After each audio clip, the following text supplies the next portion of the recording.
The show will start shortly, so while you wait, let's get to know your hosts. Kim and Carlos are a married couple, grew up in the same small town, and met because of sports. Here's a blast from the past of what we were like back then. Fun facts about Carlos. He was our high school basketball star, and he ran a leg of the Olympic torch run for the 1984 Olympics. I was a freshman when Carlos was a senior. He wrote these messages to me in our yearbook back in 1985. We decided to start our podcast in 2023. Our first season used this cover art. The first season was our memoir about getting your child through cancer. The name of our show has deep meaning for us because doctors would always blow us off with these two words, typical and unique. We made this montage part of our intro for a while. Hit with so many typicallys and uniques. Oh, yes, that is very typical. We see it all the time. Don't worry about it. That's typical, you know. Oh, every child is unique, so we can't say what is typical. That's typical. See you later. You know. Well, that's unique. We don't really see that very much. Yeah, typical or unique. Since then, we took a break from podcasting and came back with season 2 as a discussion podcast, mostly discussing true crime. We can talk about almost anything on here, though. And we thank you for joining us. Now, if you're ready, let's get into it.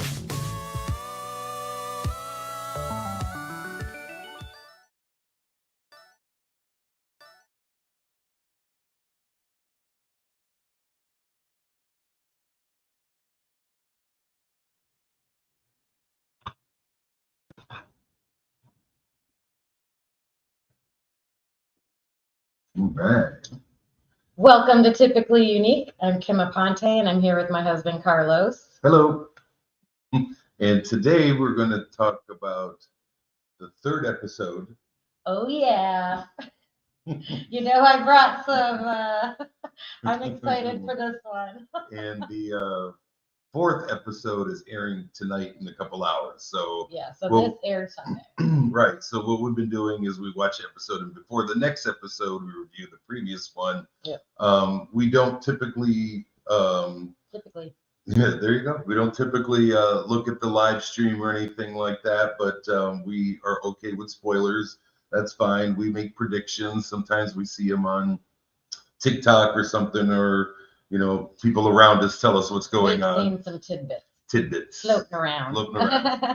But I think, you know, to start the last episode, Sunday night, We're going to talk about Sunday's episode. just a little qualifier for us.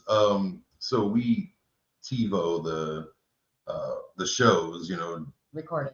we record them. So for some reason, CBS only had it listed for an hour, and the show like cut off. We're like, wait a minute, they're in the middle of a competition. Why did the show stop? We're like, they don't end in the middle. Yeah.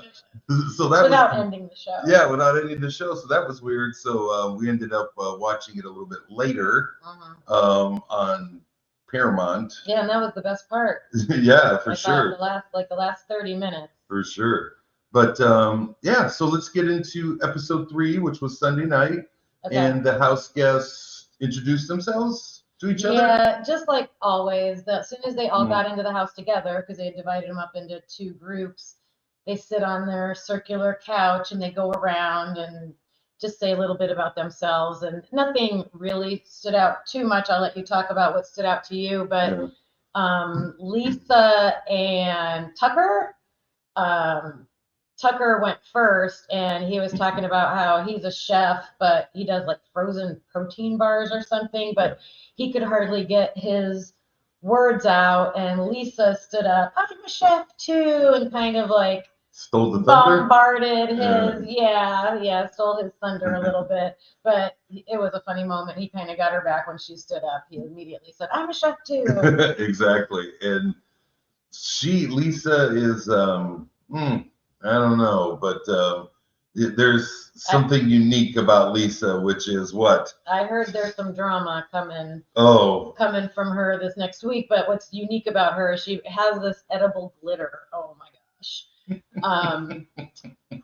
You know, fine. She's the vibe curator, she called it. So she's really overdoing it with that. And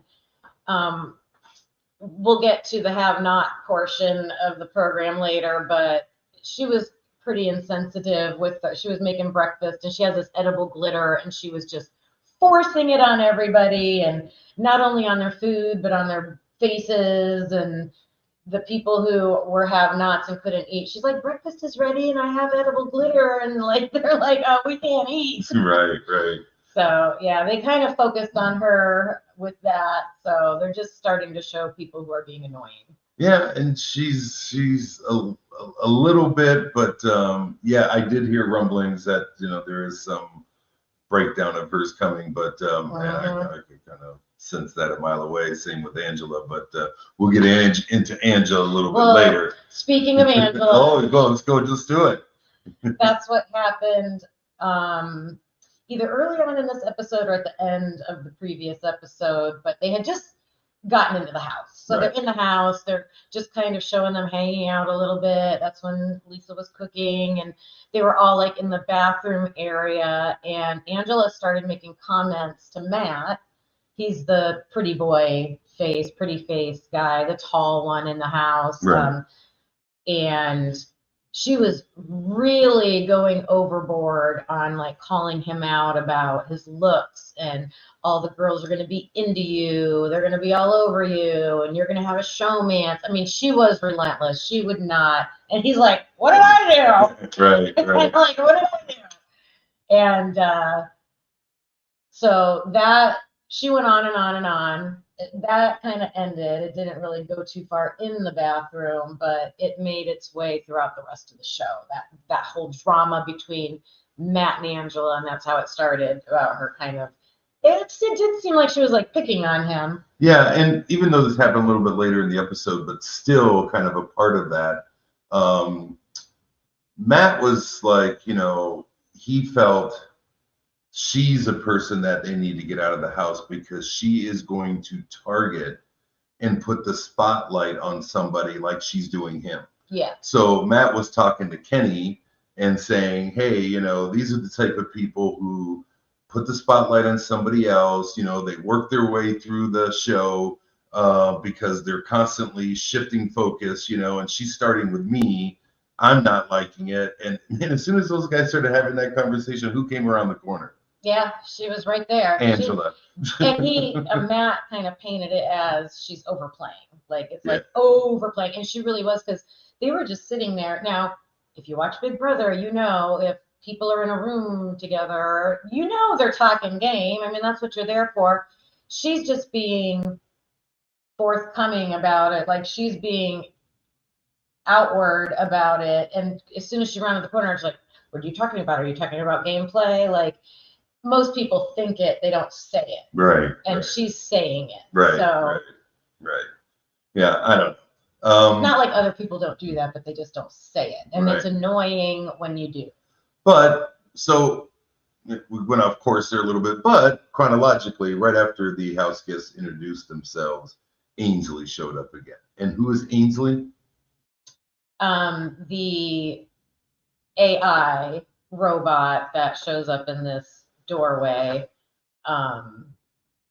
to tell them information about the game. Right. So Ainsley is supposedly going to be changing the game throughout. So always, expect the unexpected. AI is running season 26 of Big Brother.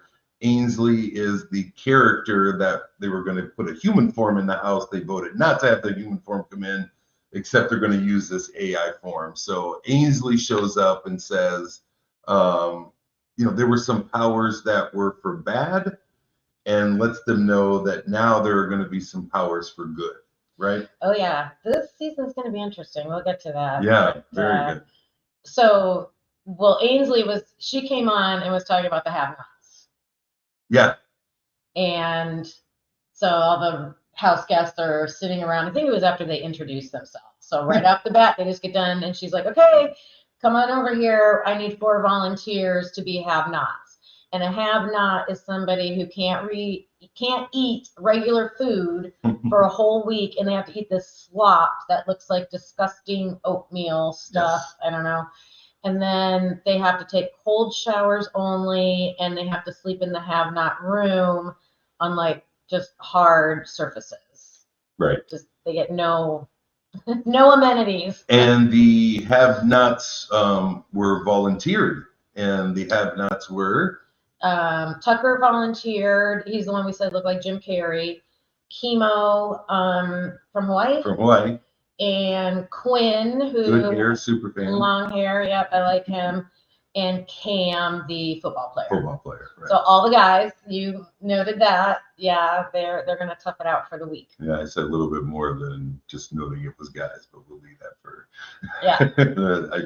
What I said was no women volunteered. No women volunteered. Hi, Randy. Good to see you. So we found out what their upgrade powers were going to be. So on the first and second episode, they got to compete to either be upgraded or downgraded. 4 players. 2 were downgraded. They're the mascots. Yeah. They cannot participate in anything practically, but they can be nominated, Right. basically. And then the upgrade winners were Quinn, long-haired guy, and he won the deep fake HOH. And this is going to be really fun to watch, really interesting, I think. So for the next 4 weeks, he has this power to use when he wants, and he can take over the HOH anonymously and make all the moves and pretend like it's really the HOH that's doing it. Exactly. So, oh my goodness, that's going to create all kinds of drama because whoever's HOH is going to be like, what the heck? That's not what I. And can you imagine the house guests are going to blame the HOH? They're going to be like, it's not me. Right. Yeah. If used wisely, that could be a big turning point in the game, even this early. So. Yeah. And then Mackenzie won the other upgrade, and what was hers? America's Veto, which we're a little confused about because they're really changing the game this summer, and we'll talk about that in a little bit. I understand why they're changing it, but every single year there's always the veto competition. Yeah. And so she won America's Veto, so they're going to let America vote on who gets the veto, but she gets to use it probably when she wants to save somebody. She can. I didn't hear anything about a vote. I just know that she's got America's Veto. I don't know what it's like because we've been going back and forth since the episode. What's going on with the veto? Because Ainsley said what? Yeah, so to change the game, they are doing 3 nominations instead of 2 every week. So it's always been 2. Now it's 3 every single week. They're not finding out who the nominees are until eviction night. The 2 that are left. The 2 that are left. Okay, we're still listened to this 2 times and we're not on the same page. Yeah. So I heard tell us what you heard. Let me tell you they're going to nominate the 3 house guests on eviction night, which gives them no plotting and planning through the week like they normally have. So it's going to be spontaneous. Then those 3 people who are nominated, Carly, you can let me know in the chat what you heard, and Rondi too, if you heard these directions.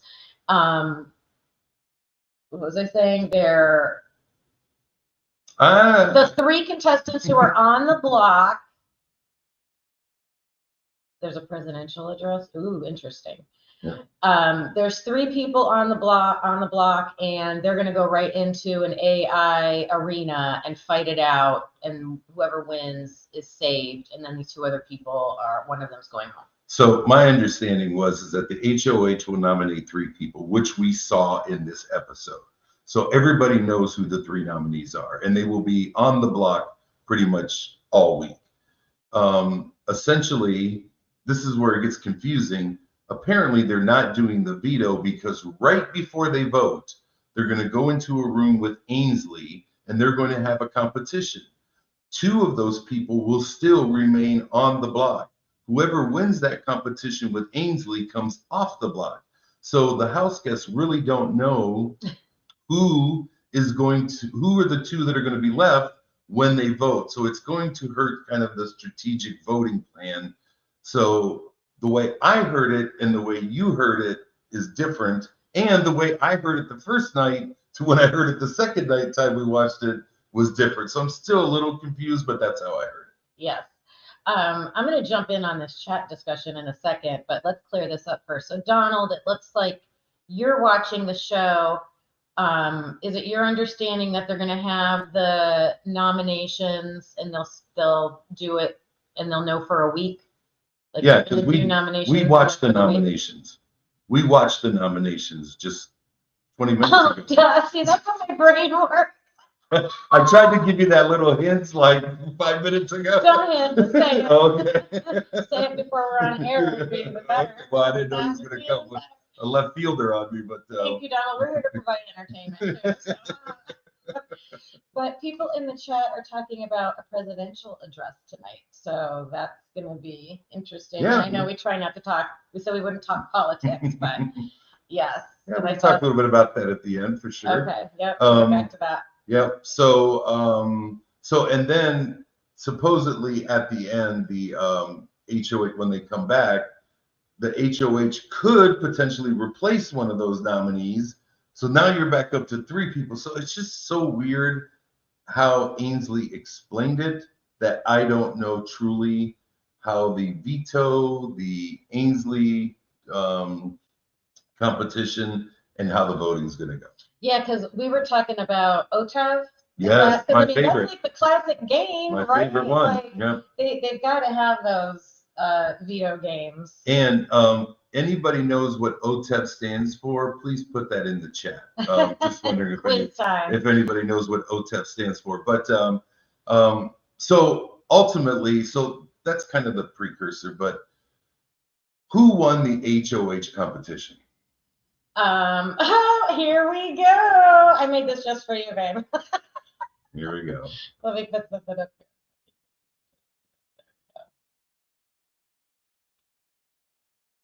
Dun, da, da!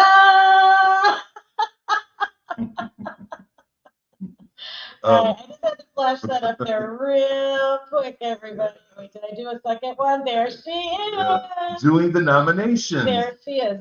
Yes, doing the nominations. I know, my brain. Well, here's the funny part. So in our very first episode, we did first impressions, and Angela was my first impression to be the train wreck of the year. Kim's first impression was that she's going to win. So we are on completely opposite sides of the Angela story here. And so anybody else like Angela in the chat? So yeah, so Kim won round 1 here because Angela won the HOH. There have been hardcore, ruthless, verge of rude, unsympathetic players in the past, Janelle, that have won. So sometimes, I mean, it hasn't been that way in decades. I think that was a little era for a little while of that kind of play. So I don't know. Yeah. Yep. So yeah, Angela won, and then that's when she gets her HOH room, and then everybody starts going up there to talk to her. And she had already had this beef with Matt, right? So while they're up there one-on-one, she's feeling him out because, well, I wanted to go back real quick to why they changed up the nominations, like why I feel feel that they changed up the nominations the way that they have is because we were talking, I don't think anybody has used the veto in the past few years unless they win it for themselves. In the past, when it was new, when it was a brand new thing on the show, they would use it on their friends, on their allies, and there would be that kind of suspense in the show of like, are they going to use it or not? There's been no suspense with the veto, in my opinion, in years. So I think that's why they're like, okay, let's flip this up, because it's just once parts of the game get to be like a standard where that's when they say expect the unexpected and change things. So that's your perspective. I Yeah. love it that you said, in my opinion. What did you think? I don't believe that. I think that the veto has been used on, ally members in the past. I think they use them on themselves. They use them for other people because it's a golden veto. So I can use it on somebody because it's golden. I can't get nominated. So I think people have used it in excess. What I think has happened with the veto is a lot of strategy in this game since I can't remember, the girl with the different color hair was the first person to coin the phrase. Backdoor. Thank you. Yes. I know what you're talking about. Mhm. What was that player's name? Anybody remember? So I think the game has twisted towards the veto and the veto competition and who gets to play and who doesn't get to play and house guest choice. All this has become kind of a central focus, and some strategy has come out because they are basically playing to backdoor somebody. So this adds a twist that I think takes that strategy not away, but tempers it a little bit and puts Why? more into Why my do you opinion. think that? Well, Yeah. my opinion, every word I just said, that I think the game has gone too much towards backdooring somebody in a veto, not giving them a chance, so they can't play the veto. They get backdoored, so they have no chance to save themselves. So I think people aren't nominating people that they want on the block. They're nominating allies to be, the what's that called? Pawn. Oh, a pawn. And the pawn goes Pawns home. always go home. So, the last 15 years have been pawns and backdoors. And I think they're trying to change it up and take it away from pawns and backdoors. That's my personal opinion. Donald thinks it might take big alliances down some too. There you go. Take them down a little Yeah, bit. yeah. Yeah. So And so you think they are doing the three nominations to change the veto and slow down backdoors, because the head of household, whoever wins that AI competition to take themselves off the block, the head of household still gets to nominate somebody to go up. mhm.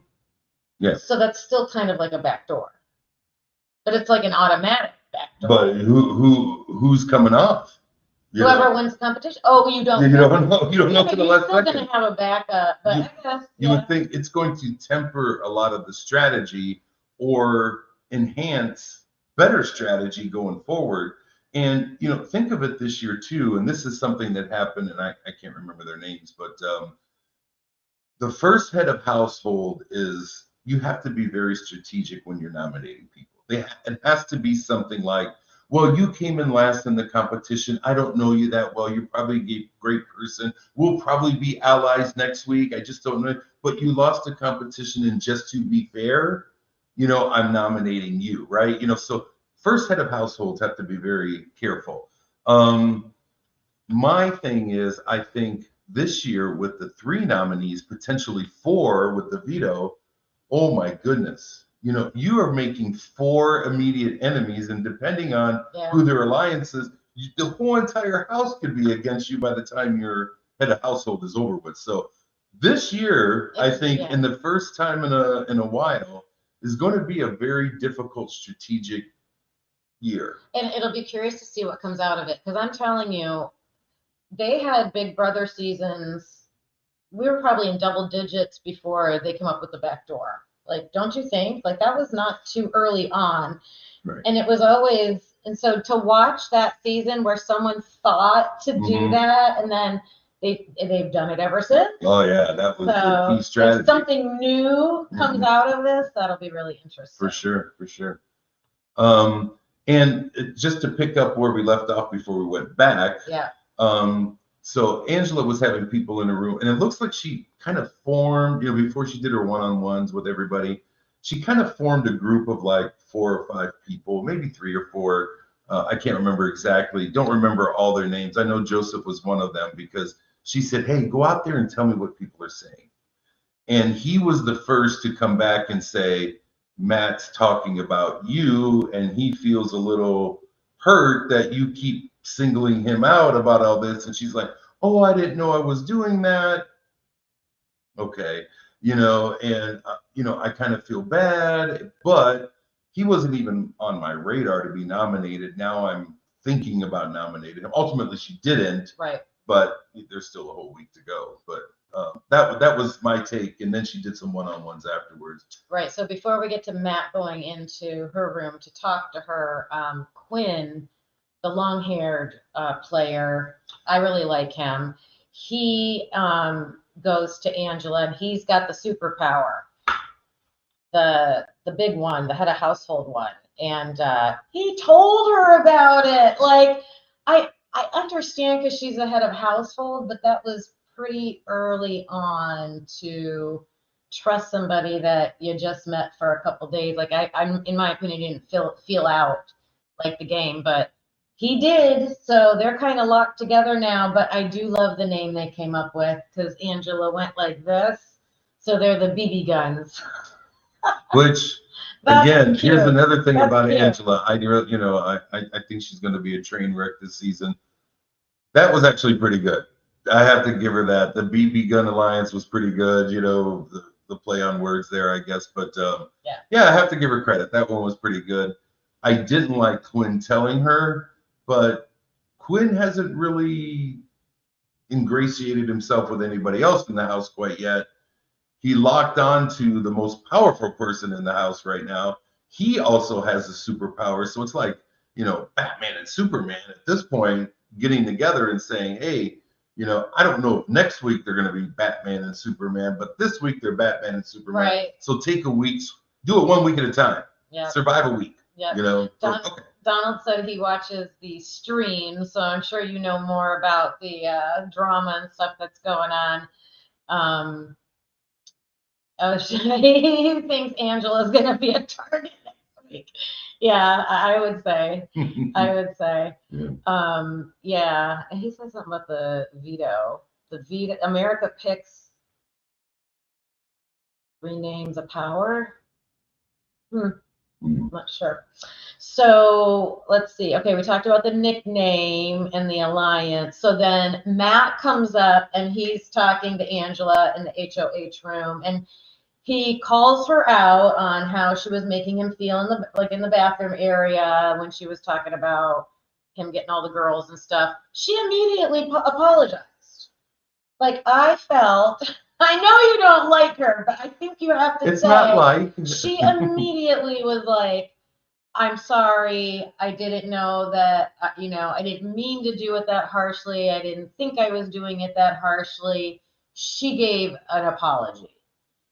He did not accept the apology. He kind of like doubled down on going off on her about how much she was attacking him. And then in turn, she's like taken aback, like, oh my gosh, I just apologized to you. But she did not use that as an excuse to put him on the block. She did not put him on the block. Correct. Yeah. So, yeah. Anything to add to that, or your interpretation of it? No, I'm gonna let you run. Drive shotgun on the Angela bus. I'm gonna stay back here and just watch it happen. But yeah, I think Angela's Angela. I don't know.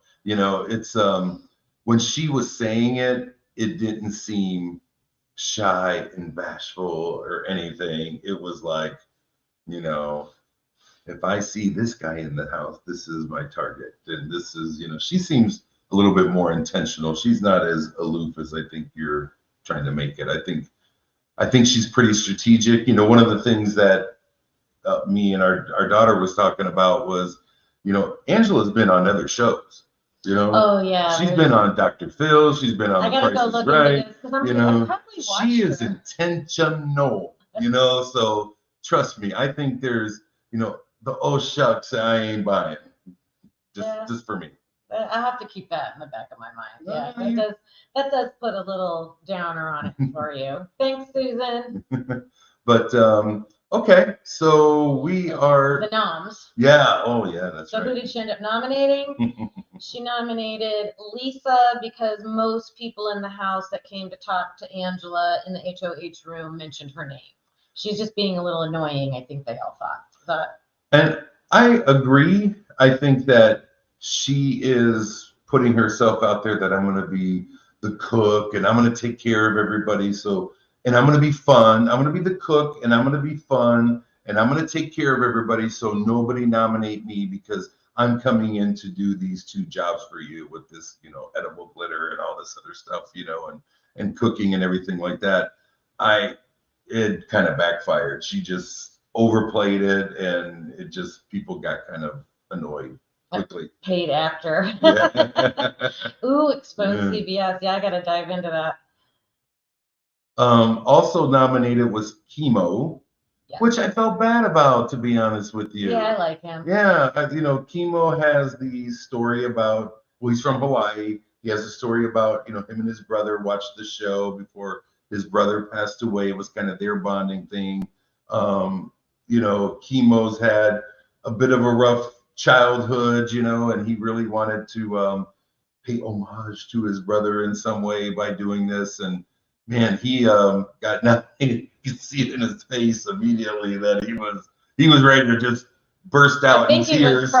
He did end up crying during the hug session after the nominations, which always happened. Yeah. He was crying, but he almost like let it all out like in a burst of tears, the moment he was nominated. I felt kind of bad. I kind of wanted to, I'm sorry, bro. Well, I don't think she's he's her target. And her reason was? Just they didn't really talk too much. Yep. So that's a big factor too. Yep. And then I think her target's Kenny. I think she's like got it out. Like she's like something's going on with Kenny. So I think that's her target.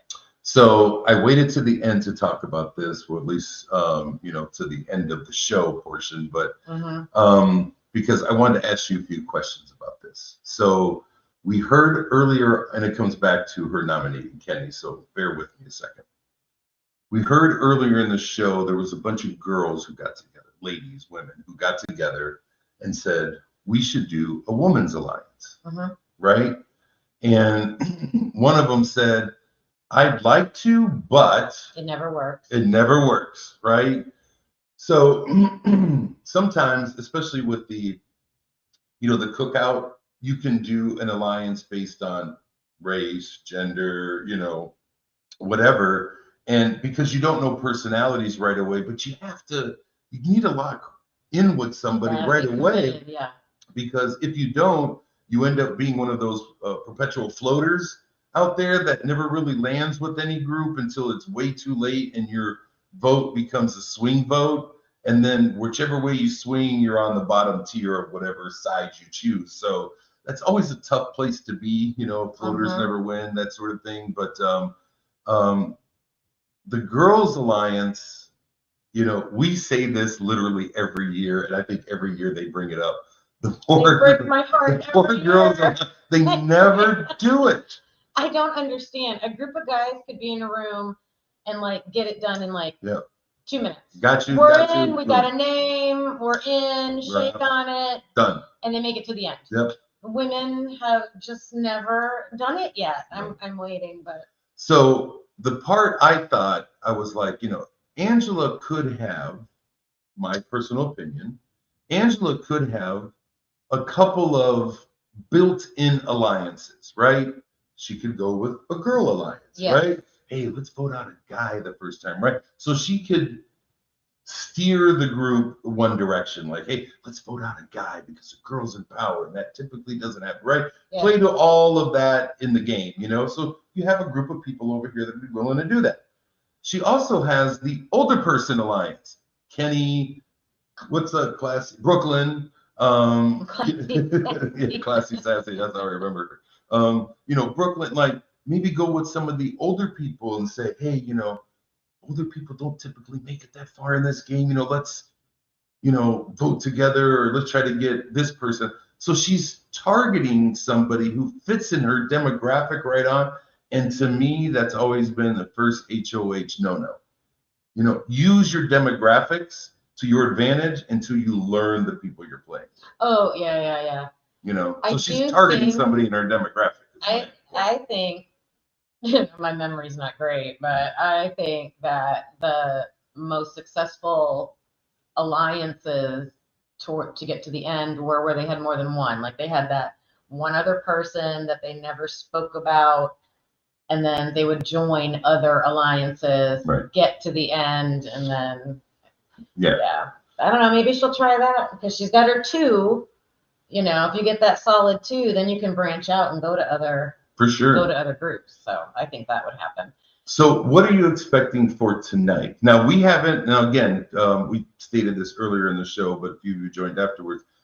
We don't mind spoilers. We don't watch the live feeds. We just try to make a little prediction. But if you have them and you want to spill them and everybody else is okay with, that's fine with us. We don't care.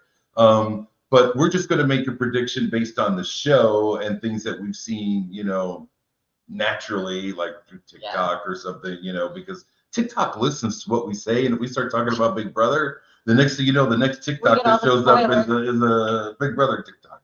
But we did watch the feed that our very first year watching the show, and it was hilarious. I loved it, but then it just ruined the show for us because we just knew what was going to happen, so there was no drama. Yeah. And I kind of like the drama of the show, so we stopped doing it. Again, we find out she always goes fishing for, you know, I got this thing. Because it doesn't bother me. Yeah, I like to go into stuff fresh, right? I want to be surprised or something, you know. Her favorite movies are the movies that she's read the book already. Yeah. You know, me, I'm like, hey, I want to go into it fresh. You know? I can watch things over and over. Yeah, it doesn't bother me. Yeah, what happened to Harry Potter at the end of this movie? I want to know. Oh, I already know. Oh, okay. But anyway, so what are some of your predictions for tonight? Let's see. Start with Angela. Well, she's gonna have to replace. So, do you think they're gonna do the AI arena? I don't think so.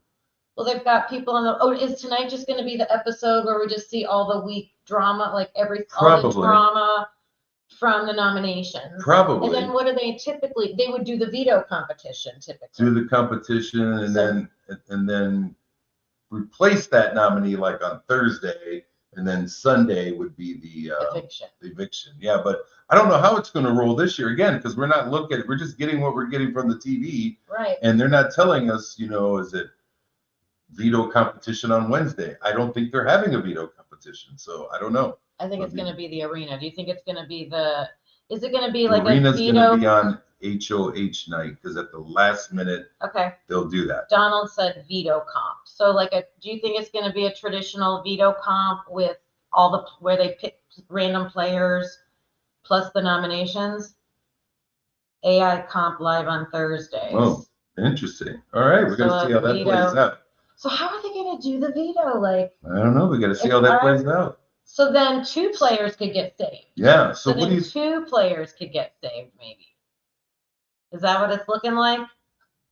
That'd be interesting. I heard Lisa's getting in the mix with the Matt drama and the Angela drama, and Lisa's coming into it. I don't know how. And she's nominated. Well, that's probably why. Oh. I mean, that would be my prediction. It's probably why. Oh, okay. Who else? I don't know. They've been teasing on Big Brother a little bit that Angela and Matt go at it a little bit. I haven't seen that on the regular show yet. Right. So I'm waiting for that to happen, because they've been kind of teasing this a little bit on the actual Big Brother show. So I'm waiting for that to happen in the commercials and everything, you know, the build up for tonight's show. So I'm waiting for that. I want to see that happen. I'm sure we'll get some house footage. Yeah. At the beginning, and I had a thought I wanted to say, and now I forgot. Don't forget on live. The veto. So if it's traditional, then yes, the veto would be, they would pick players for the veto competition. They would have it. Sometimes they end the show with the player using or not using the veto. Sometimes they start the next show with that happening, you know, and the replacement nominee and all that. So it just kind of depends if it's, you know, dramatic or not. Oh, I thought of it. There it is. So I think we'll see, because they just had the nominations on the last episode. That's typically where the nominees will freak out. They go running to everybody. They're looking for comfort and alliances and promise me you'll save me and I'm not the target. And so I think we'll probably see a lot of that. Yep. See some groups. So in about an hour from where we live, we're Eastern Standard Time, we will get to see exactly what happens tonight, and we'll come back on tomorrow at 7 and talk about what happens tonight. Awesome.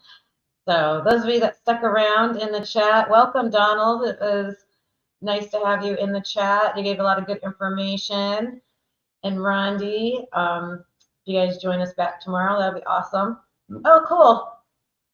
He's from Ohio too. Oh, perfect. Perfect. Yep. So OH. yeah. OH. All right, but I think we'll wrap tonight up here, and we'll come back tomorrow. Awesome. Thank you. See you guys then. Bye. Bye.